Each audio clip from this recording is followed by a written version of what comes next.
నేను వెళ్ళి మీ అందరి ముందు మీ అందరి సమక్షంలో వెళ్తే నేను షిప్ లోకి వెళ్ళిన దీన్ని బట్టి హౌ డీప్ ఇట్ ఈస్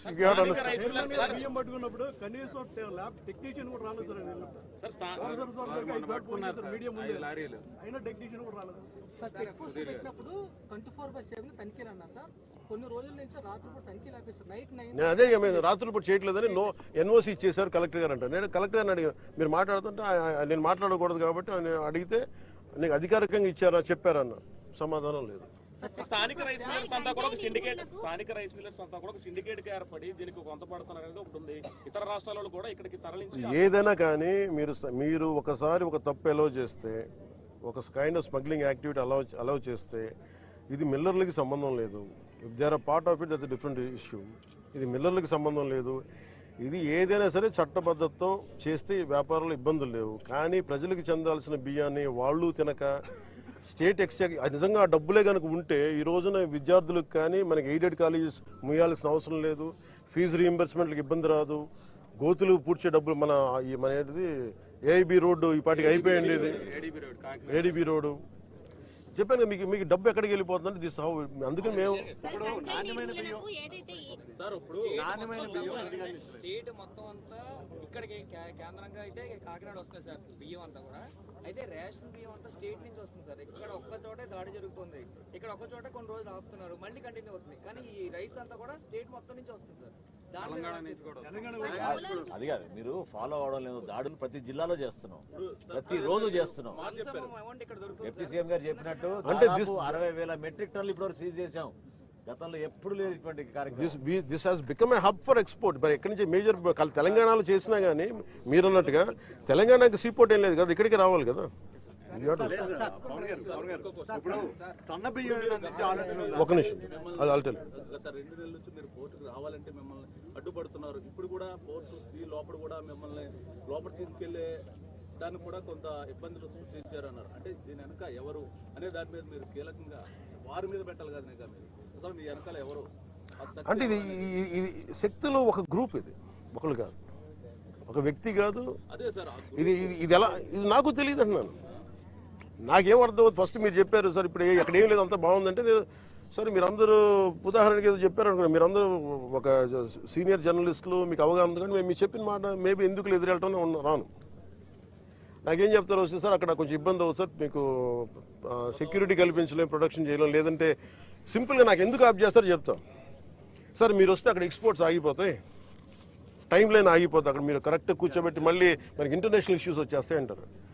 నేను అనవసరంగా వెళ్ళి ఈ జంజాటలు నేను ఎందుకు ఇరుక్కోవటం, మళ్ళీ ఆ చెడ్డ పేరు మళ్ళీ మన రాష్ట్రానికి ఎందుకని నేను అనుకోండి. ఇలానే ఒకసారి ఆగిపోయా. ఇంకోసారి ఏమో లేదు చాలామంది జీవితాలు పాపం కార్మికులు రోడ్డున పడతారన్న. కార్మికులు ఎందుకు రోడ్డున పడతారు?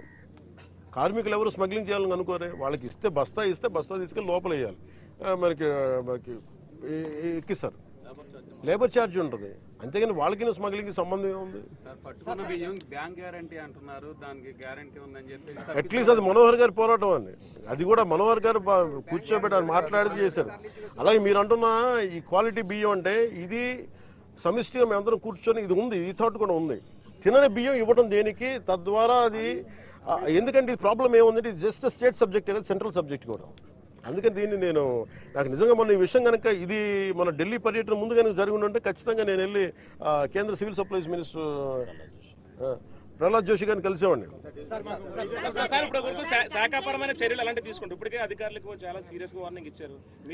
మీరు ప్రజల కోసం తెగించి సముద్ర మధ్యలోకి వెళ్ళారు. సో అలాంటి అధికారులు ఎందుకు వెళ్ళకపోతున్నారు? లోపలికి వెళ్ళి ఆ సీలో అన్నట్టు జిల్లా కలెక్టర్ ప్రాణాలు తెగించి వెళ్ళారు, మీరు వెళ్ళారు, కానీ అధికారులు ఎందుకు వెళ్ళకపోతున్నారు? కలెక్టర్ గారు ఎప్పుడు వెళ్ళారు?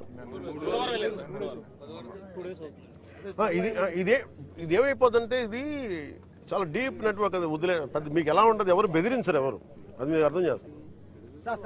ఒక నిమిషం, ఎవరు కూర్చొని దీన్ని మీరు రావద్దు వస్తే అలా ఏం చెప్పరు సార్. అలా వస్తే సార్ కొంచెం ఇబ్బందులు ఉంటాయి సార్. ఇక్కడ పాపం కార్మికులు నలిగిపోతారు సార్. మనమే ఒకసారి ఏమో కార్మికులు నలిగిపోతాం అనుకున్నాం సార్. అక్కడ గోడౌన్ పాపం ఈ అన్ని ఇది క్లియర్ రైస్ సార్, ప్రాబ్లం లేని రైస్ సార్. పాపం వాళ్ళు ఇబ్బంది పడతారు సార్, ఎక్స్పోర్టర్స్ ఇబ్బంది పడతారు.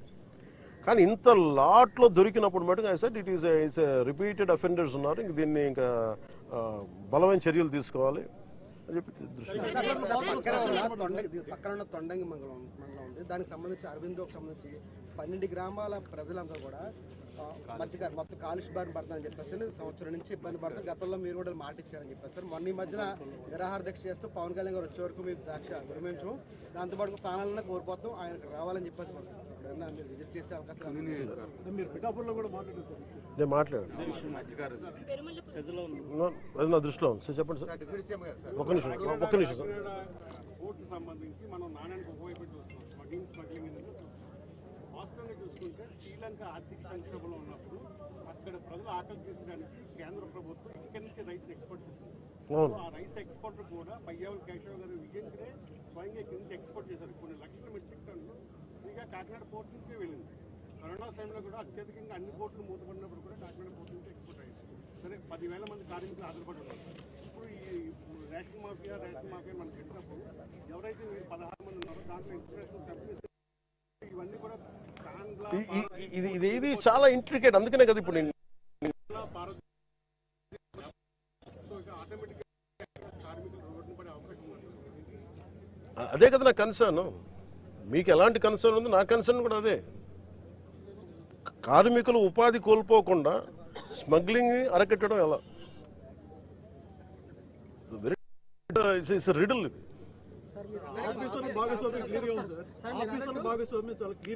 చాలా స్పష్టంగా ఉంది. అది ఎవరు చేస్తాయి అనేది మనకి అది సిఐడి ద్వారా ఉండాలా, సిబిఐ ఉండాలా, లేదా ఎట్లా ఉండాలనేది మీరు చెప్పండి సార్. ప్రభుత్వంలో కీలకమైన పదవిలో ఉన్నారు, ప్రభుత్వంలో ప్రధాన పాత్ర పోషిస్తున్నారు. ప్రెస్ మీట్ స్టార్ట్ చేసిన కాడి నుంచి కూడా ఇది నా చేతిలో లేదు, నన్ను వెళ్ళవలేదు, వెళ్ళవట్లేదు, నన్ను చుట్టూ తిప్పుతున్నారు అంటే మీరు అన్ని చేయగలిగింది కూడా మీరే చేయకపోయినట్టయితే పరిస్థితి ఏమి సార్. హౌ ఇంట్రికేట్ అనేది ఇప్పుడు మీరే మీ దగ్గర కాన్ఫ్లిక్ట్ ఉంది. మీ ఇద్దరికి, మీ ఇద్దరు సీనియర్ జర్నలిస్టులు, మీ ఇద్దరికే కాన్ఫ్లిక్ట్ ఉంది. ఆయన 10,000 మంది కార్మికులు ఉంటున్నారు, ఇంత బాధ్యతలు మీరు చేయగలిగే స్థాయిలోనే మీరేం చేయట్లేదు అంటా ఉన్నారు.